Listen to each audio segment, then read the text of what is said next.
सबने एक साथ कहा, सब बहुओं ने, हम सफाई करते हैं, हम लेपन करते हैं, लेकिन सोमा को किसी पर विश्वास नहीं हुआ।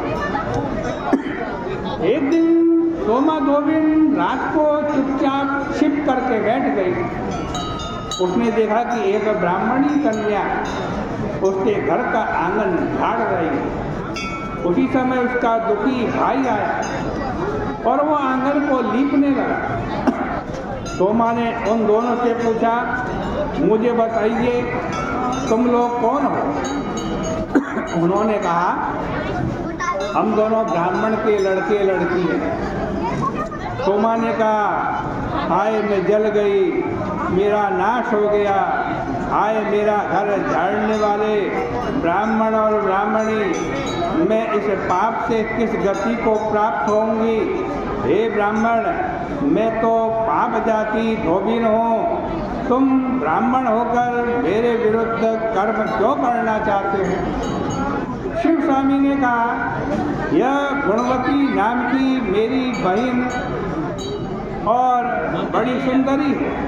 सप्तपदी के बीच में इसको वैधव्य प्राप्त हो जाएगा, किंतु केवल तुम्हारी विद्यमानता से इसका वैधव्य नष्ट हो जाएगा। इस कारण बहन के साथ तुम्हारे यहाँ मैं दास कर्म करता हूँ। सोमा ने कहा कि आज के बाद तुम यह काम मत करना, तुम्हारी आज्ञा से मैं तुम्हारे घर में पहुँचूंगी। यह कहकर वह घर में गई और अपनी पुत्र वधुओं से बोली, मेरे राज्य में यदि कोई मनुष्य मर जाए तो जब तक मैं वापस न आऊं तब तक उसको वैसा ही रखना, किसी प्रकार का अग्नि संस्कार न करना।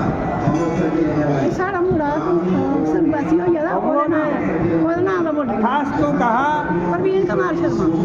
और सोमा समुद्र के तट पर चली गई।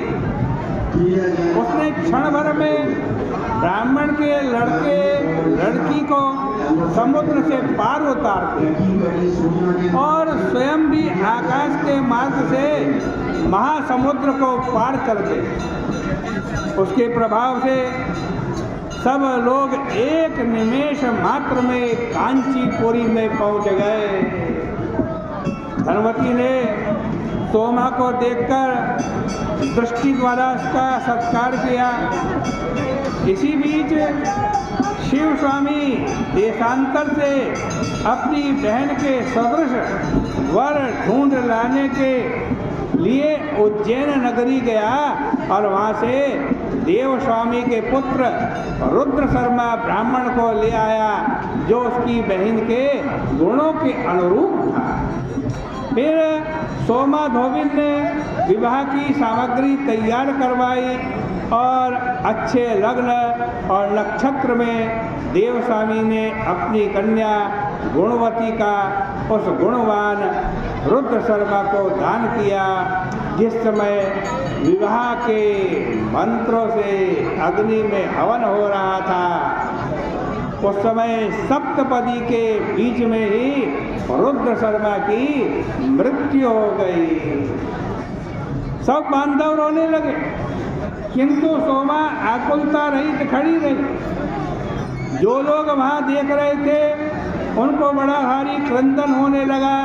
सोमा ने जल्दी से गुणवती को व्रतराज के प्रभाव से उत्पन्न पुण्य संकल्प करके विधि पूर्वक दान कर दिया, जो मृत्यु को भी नष्ट करने वाला था। उस व्रत के प्रभाव से रुद्र शर्मा जीवित होकर जैसे कोई सोया हुआ व्यक्ति उठ जाता है, झट से खड़ा हो गया। इस तरह विवाह की समाप्ति करके व्रतराज का निवेदन कर धनवती से विदा लेकर सोमा घर आई।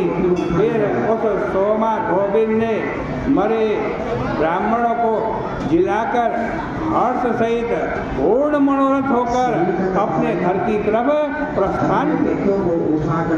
इसी बीच उसके घर में उसके लड़के मर गए, उसका पति मर गया और तदनंतर उसका दामाद भी मृत्यु को प्राप्त हो गया। जब वह आ रही थी तब सोमवार से युक्त अमावस्या की तिथि जो मरे हुए को भी जिलाने वाली है वो प्राप्त हुई। उसी समय सोमा ने एक बूढ़ी स्त्री को देखा जिसके सिर के ऊपर रुई का बोझ रखा था। वो दुखी होकर चिल्ला रही थी। वृद्धा ने कहा, हे पुत्री, मेरे सिर पर रखे हुए रुई के बोझ को उतार दो। इस रुई के बोझ से पीड़ित होकर मैं चिल्ला रही हूँ, दुखी हूँ। सोमा ने कहा, हे बुढ़िया, आज सोमवती अमावस्या है। मेरा ये नियम है कि आज के दिन में रुई का स्पर्श नहीं करती। फिर आज कहते हैं सोमा ने देखा कि एक स्त्री मूलों अर्थात पेड़ की जड़ों का भार लिए हुए उस ओर आ रही है। उसने भी कहा, हे पुत्री, यह मूलों का भार बहुत बड़ा है, इसको उतार कर जरा ठहरो, मैं तुम्हारे साथ चलूँगी। सोमा ने कहा, मैं आज के दिन किसी भी प्रकार के मूल या तूल माने रुई का स्पर्श नहीं करती हूँ। तदनंतर सोमा ने स्नान करके रास्ते में नदी के तट पर स्थित अश्वत्थ के वृक्ष में विष्णु भगवान का पूजन किया और मिश्री की डलियों से 108 बार प्रदक्षिणा की। विष्णु जी कहते हैं जब उसने एकांत में प्रदक्षिणा की उसी समय उसके दामाद, पुत्र, पति जीवित हो गए। उसका नगर, विशेषकर उसका घर लक्ष्मी से व्याप्त हो गया।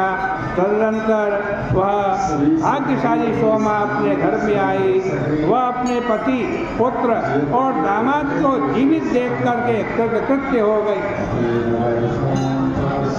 तब पुत्र बंधुओं ने उस तपस्विनी को प्रणाम किया और पूछा, हे देवी, तुम्हारे पुत्र, पति, जामाता और बांधव लोग कैसे जीवित हो गए और वो मर कैसे गए थे? सोमा ने कहा, मैंने व्रतराज का पुण्य गुणवती को दे दिया था। उसके फलस्वरूप मेरे पति, जामाता, पुत्र मरे और अश्वत्थ में विष्णु भगवान का पूजन करके मैंने मिश्री हाथ में लेकर सोमवती अमावस्या के दिन जब 108 बार प्रदक्षिणा की तो उसके प्रभाव से पति, दामाद और पुत्र फिर जीवित हो गए। हे बलि वही बहुओं, तुम सब इस व्रतराज को प्रधान रूप से करो तो तुम्हें वैधव्य नहीं होगा, सौभाग्य प्राप्त होगा। तदनंतर अपनी बहुओं को उसने यह व्रतराज करवाया। इससे पुत्र पौत्र सहित वो अनेकों भोगों को भोग करके विष्णु लोक हो गई। हे युधिष्ठिर, मैंने तुमसे यहाँ विस्तार पूर्वक सोमवती अमावस्या का वर्णन किया। इस प्रकार से सोमवती अमावस्या की चर्चा आपसे की। अब प्रेम